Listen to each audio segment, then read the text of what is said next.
Friends, ये video सबसे ज़्यादा इंपॉर्टेंट होने वाला है। अभी तक मैंने जितने भी वीडियोस बनाए हैं उसमें सबसे ज़्यादा इंपॉर्टेंट वीडियो ये होने वाला है। तो मेरी गुजारिश है कि इस वीडियो को शुरू से लेकर लास्ट तक देखिएगा, वरना क्या है कि अगर मिस हो जाएगा तो बैठ के रोओगे। मैं तो फ्रैंकली बोलता हूँ, स्ट्रेट फॉरवर्ड बोलता हूँ।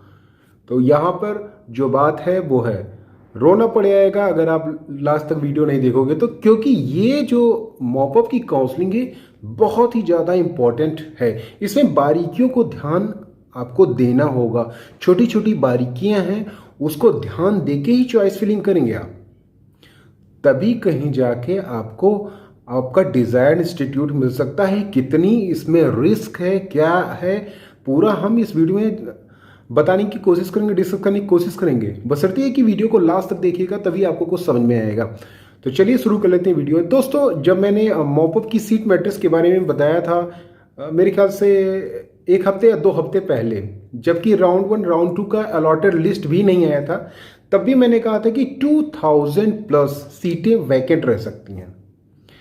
अभी मैंने काउंट नहीं किया है, लेकिन बच्चे क्योंकि मेरे ही कमेंट बॉक्स में कमेंट कर रहे थे, मैंने पूछा था तो उन्होंने वहाँ के कमेंट से लग रहा है कि हाँ उतनी सीटें खाली है। हालांकि इससे पहले भी बहुत सारे बच्चे हैं जो किसी पता नहीं कौन है, किसी का ट्वीट मीन्स बता रहे थे कि 1600 1700 या 1800 कोई सीटें खाली हैं, लेकिन 2000 से ऊपर सीटें खाली हैं जैसे कि बच्चे बता रहे हैं। काउंट करके मैंने काउंट नहीं किया।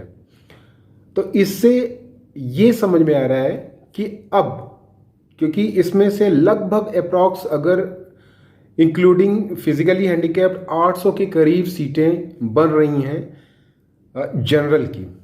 ठीक है, तो जनरल की इतनी सीटें हैं और इसके अलावा ईडब्ल्यूएस की भी सीटें होंगी। तो कहने का सीधा सीधा मतलब ये है कि आने वाले टाइम में कट ऑफ डिफरेंस उतना ही होगा जो मैं आपको बताते आ रहा हूँ।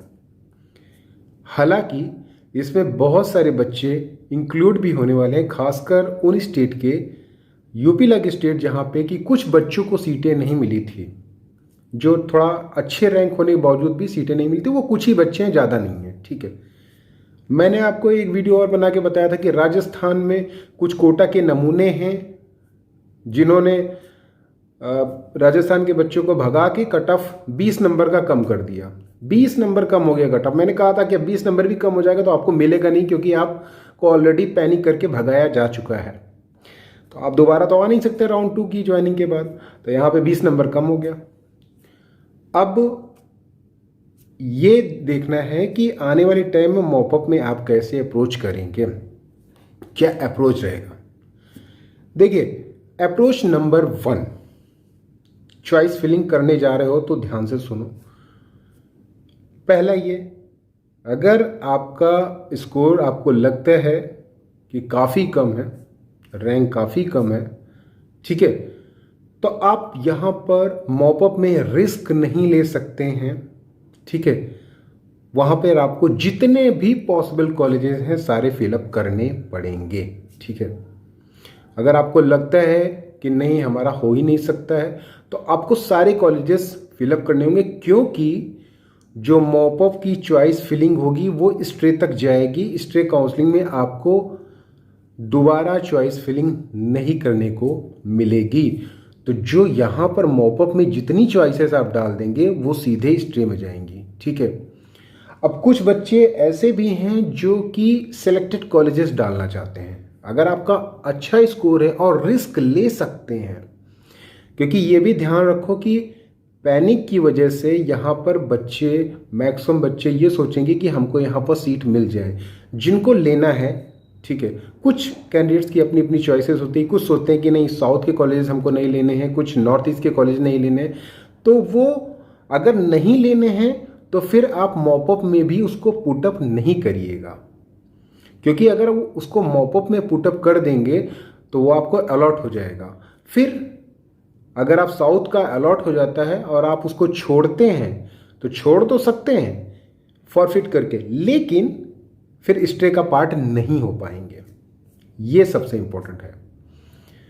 तो कहने का सीधा सीधा मतलब ये है कि जिनकी रैंक काफ़ी कम है वो बच्चे पूरी चॉइसेस चाहें तो जितने भी पॉसिबल चॉइसेस हैं अपने स्टेट के ऑर्डर के हिसाब से फिलअप कर सकते हैं। वो बच्चे जो कि एम्स को प्रेफर करने की कोशिश करें या फिर एक पर्टिकुलर एम्स तक प्रेफर करने की कोशिश करें कि हमें यहाँ तक मिला तो ठीक, नहीं तो हम नहीं लेंगे। तो अगर आप वहाँ तक चॉइस फिलिंग करते हैं, ठीक है, उसके बाद अगर आपको वो कॉलेज नहीं मिलता है तो सेम वही चॉइसेस आपकी स्टे काउंसलिंग में जाएंगी। अगर आप स्टे काउंसलिंग में पार्टिसिपेट करते हैं तो वही चॉइसेस रहेंगी, और हो सकता है कि कोई बच्चा वहाँ पे सीटें छोड़े और आपको सीट स्टे काउंसलिंग में मिल जाए। लेकिन स्टे काउंसलिंग तक वेट करने का मतलब ये है कि आपके लगभग सभी ऑप्शंस स्टेट वाले ख़त्म हो जाएंगे। स्टेट के लगभग सभी ऑप्शंस आपके ख़त्म हो जाएंगे। ये डिपेंड करता है कि स्टेट का मॉपअप में कब तक ज्वाइनिंग होती है, क्या आप मॉपअप में सीटें छोड़ सकते हैं। जिस तरह से स्टेट का रूल होता है वो आपको यहाँ पे फॉलो करना होगा। तो इसीलिए मैं कहता हूँ कि बड़ी सावधानी से यहाँ पे एक एक चॉइस अब आप फिलअप करिए ना मॉपअप में। अगर स्टे तक जाना है तो, अगर स्टे तक नहीं जाना है तो सारी चॉइसेस आप फिलअप कर दीजिए यहाँ पे, या फिर स्टे तक नहीं जाना है तो केवल सेलेक्टेड कॉलेजेस फिलअप करिए कि हमको यहाँ तक कॉलेजेस ही लेने हैं, ठीक है। तो ये सारी बातें ध्यान में रखिएगा। और कुछ कैंडिडेट्स ऐड भी होंगे, क्योंकि मेरे ही 1-to-1 से कुछ कैंडिडेट्स, 2 कैंडिडेट्स हैं जो डायरेक्ट मॉपअप में रजिस्ट्रेशन कर रहे हैं। उन्होंने अभी तक रजिस्ट्रेशन भी नहीं किया, ना स्टेट कोटा ना ऑल इंडिया कोटा। तो ऐसे भी कैंडिडेट्स होंगे जो सीधे मॉपअप में आ रहे होंगे, ठीक है। अब इसमें क्या होगा कि जैसे कोई बच्चा 625, 630 वाला या 640 वाला, 650 वाला जाएगा तो उसकी एक सेलेक्टेड चॉइसेस होंगी। अगर वो चॉइसेस उसको मिलती हैं तो ठीक है, नहीं वो स्किप जल्दी जल्दी होता जाएगा, स्किप होता जाएगा। वो स्किप बहुत जल्दी उनकी रैंक स्किप होके बॉटम तक आ जाएगी, मीन्स बॉटम रैंक तक अप्रोच कर जाएगी, ठीक है। तो इससे क्या होगा कि ऐसा नहीं है कि अगर सीटें कम हैं और बच्चे ज़्यादा हैं तो इसका मतलब ये नहीं हुआ कि सारे बच्चे उसमें आ ही जाएंगे, क्योंकि 620, 625 वाला कोई साउथ का कॉलेज नहीं लेगा, क्योंकि नॉर्थ इंडिया में अगर वो है तो ऐसे बच्चे खासकर प्रेफर नहीं करते। अगर उन्हें साउथ लेना होता तो वो पहले ही ले सकते थे, ठीक है। तो जो बच्चे जाएंगे वो सेलेक्टेड जीएमसी को लेने जाएंगे, या फिर एम्स को लेने जाएंगे, या फिर कुछ बच्चे बीएचयू के चक्कर में भी जाएंगे। बीएचयू, एमएस बीएचयू की सीट अगर वहाँ पे रहती है तो उसके भी चक्कर में जाते हैं। या फिर कुछ बच्चे हैं कि उनका और चॉइसेस होता है कि किसी सिलेक्टेड जीएमसी को ही हमको टारगेट करना है तो वो उसके लिए जाते हैं। तो यहाँ पर ये सारी बातें आपको ध्यान में रखनी, क्योंकि बच्चे यहाँ पे अप्रोच करेंगे ही करेंगे, आएंगे ही आएंगे काउंसलिंग में, क्योंकि स्टेट का रिजल्ट, कुछ एक स्टेट का रिजल्ट डिले हुआ जिसकी वजह से यहाँ पे मॉपअप में काफ़ी बच्चे रजिस्टर्ड करेंगे, या फिर जो ऑलरेडी रजिस्टर्ड हैं वो मॉपअप में चॉइस फिलिंग करेंगे। यहाँ पर भी सीट ब्लॉकिंग होगी 101% होगी। खासकर आईपी कोटा के बच्चे यहाँ पर सीट ब्लॉकिंग करेंगे और उनमें से बहुत सारे बच्चे छोड़ेंगे और अच्छी अच्छी सीट छोड़ेंगे और वो चली जाएंगी स्टे काउंसलिंग में। तो सीट ब्लॉकिंग मॉपअप काउंसलिंग में भी होगी, क्योंकि मॉपअप तक ईजिली बच्चे अप्रोच कर जाएंगे, क्योंकि इस तरह का कुछ स्टेट का रूल होता है कि आप राउंड 2 की सीट भी छोड़ के, मतलब फाइन लगा के आप मॉपअप में जा सकते हैं। देखिए, फाइन आपको पे करना होगा लेकिन मॉपअप में आप अपीयर हो सकते हैं। तो ऐसे भी कई स्टेट के बच्चे आएंगे यहाँ पे, ठीक है। तो इसकी वजह से मीन्स चांसेस यहाँ पे बच्चों के जो हाई स्कोरिंग रहेंगे उनके चांसेस रहेंगे कि जो टॉप एम्स है, सपोज करिए एम्स पटना में अभी अच्छी खासी सीटें खाली हैं, एम्स पटना में भी, और इसके अलावा काफ़ी एम्स में भी सीटें खाली हैं। में अप्रॉक्स 160 के करीब सीटें मेरे ख्याल से एम्स में टोटल खाली हैं, ठीक है, जो लास्ट ईयर से काफ़ी कम है। लास्ट ईयर मॉपअप में काफ़ी सीटें आई थी, क्योंकि लास्ट ईयर बच्चों को ये बोला गया था कि पीजी कोटा, इस तरह से उनको कंफ्यूज किया गया था कि एम्स लोगे तो पीजी मिस हो जाएगा। लेकिन अब बच्चे अपना माइंड यूज़ करने लगे हैं। ये जो फर्जी काउंसलर हैं ये उनका दिमाग डिस्टर्ब कर देते कि पीजी यहाँ पे रहेगा, स्टेट पीजी मिस कर दोगे, ये कर दोगे। यार, जब पढ़ोगे नहीं तो स्टेट पीजी का आएगा, अगर पढ़ोगे तो फिर नहीं पढ़ोगे तो 90% पीजी कोटा भी रहेगा तब भी नहीं पीजी निकलेगा, और पढ़ोगे तो फिर 10% भी रहेगा तो निकाल लोगे। तो सबसे पहला इम्पोर्टेंट बात ये होती कि अच्छी जगह से यूजी करना रादर देन कि पीजी का पहले फोकस करो, ठीक है। तो ये पॉइंट भी आपको देखने होंगे। और अगर आप में से बच्चे जो अप्रोच कर रहे हैं एम्स को कि हमको एम्स स्टे काउंसलिंग तक जाना है, ठीक है, तो स्टे काउंसलिंग तक आप तभी जा सकते हैं जब आप स्टेट कोटा से बिल्कुल मतलब ना रखें, ठीक है। वो आपके लिए रिस्की हो सकता है। वो एम्स की सीट आपको मिल भी सकती है, नहीं भी मिल सकती, क्योंकि मॉपअप में भी बच्चों की यही प्रायोरिटी रहेगी कि हमें जो मिलता है, मैक्सिमम बच्चों की यही प्रायोरिटी रहती है, जो हमें मिलता है वो हम ले लेंगे। कुछ स्टेट को छोड़ के लाइक आईपी कोटा के बच्चे जिनको अगर यहाँ 16-17 की जो काउंसलिंग हो उसमें सीटें मिल जाएंगी तो वो मॉपअप की छोड़ देंगे।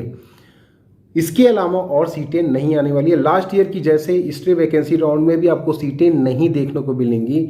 लास्ट ईयर जितनी सीटें आई थी उससे कम ही देखने को मिलेंगी। तो यहाँ पे ये भी एक बात आप ध्यान में रखिएगा, स्टे काउंसलिंग में जाने से पहले, वहाँ तक रिस्क लेने से पहले, तो ये सारी बातें आपको ध्यान में रखनी ही रखनी है, क्योंकि यहाँ पे 50-50 का चांस हो जाएगा, क्योंकि सेलेक्टेड चॉइस रखेंगे, ठीक है, और वो आपको स्टे काउंसलिंग नहीं मिला तो आपके पास जीरो, कुछ भी नहीं रहेगा, तब शून्य। स्टेट से तो आप मूव कर जाएंगे, स्टे काउंसलिंग में भी आपको जीरो सीटें, तो मतलब आपका ये ईयर गया। तो इस तरह से रिस्क लो कि कम से कम एक बैकअप ऑप्शन आपके पास होना चाहिए। विदाउट बैकअप ऑप्शन अगर आप काउंसलिंग में पार्टिसिपेट करते हैं, मॉपअप में या फिर स्टे में, तो फिर आपके लिए खतरनाक हो सकता है। तो इसीलिए मैं कहता हूं कि जब भी चॉइस फिलिंग करिएगा, अगर एम्स चाहिए, ठीक है, तो एम्स की चॉइस फिलिंग करिएगा, और साथ ही साथ कुछ बैकअप प्लान भी अपना रखिएगा, जिससे कि अगर नहीं मिलता है तो बैकअप वाला ऑप्शन आपके पास रहेगा।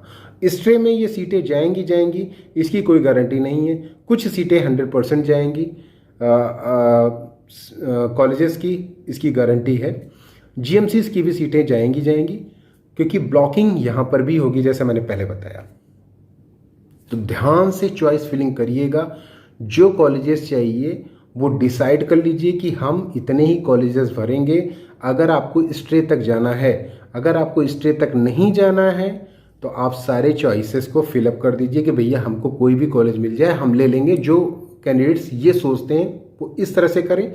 जो कैंडिडेट्स थोड़ा सा और रिस्क लेना चाहते हैं वो फिर सेलेक्टेड चॉइसेस फिलअप करके स्टे काउंसलिंग का वेट करें, क्योंकि स्टे काउंसलिंग में भी सीटें वैकेंट होंगी, क्योंकि यहाँ पर मॉपअप में भी अल्टीमेटली सीट ब्लॉकिंग का केस होगा।